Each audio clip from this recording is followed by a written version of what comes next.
Ngayong nagsisimula ng umulan, pinag-iingat ng Health Department ang publiko sa mga posibleng mausong sakit gaya ng malatrangkasong mga sintomas. Nakapagtala pa naman itong makarang araw ng bagyang pagdami ng kaso ng COVID-19. Nakatutok si Ivan Mayrina.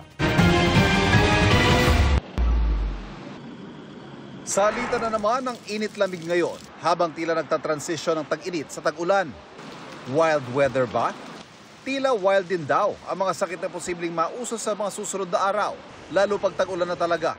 W, para sa waterborne diseases o mga sakit na maaaring makuha sa pag-inom ng kontaminadong tubig dahil sa mga pagbaha.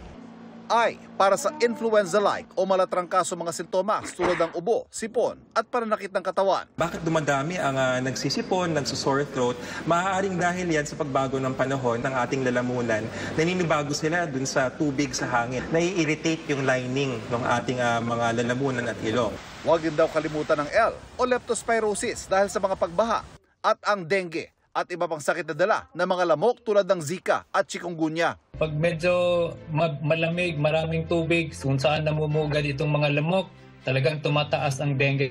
Bukod sa wild diseases, binabantayan din ang tumataas sa kaso ng COVID-19 dahil posibleng humina na ang bisa ng mga tinanggap na COVID-19 vaccines sa pandemya.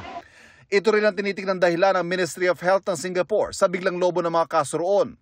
Kaya muling pinaigting ang kanilang pagbabakuna. May mga reformulated vaccines na, mga updated COVID vaccines, kaya lang hindi available yan dito sa Pilipinas. Talagang mag-ingat tayo at magmatsyag sa mga sintomas natin dahil pwede tayong mag-severe, especially do sa mga matatanda, even if you are vaccinated.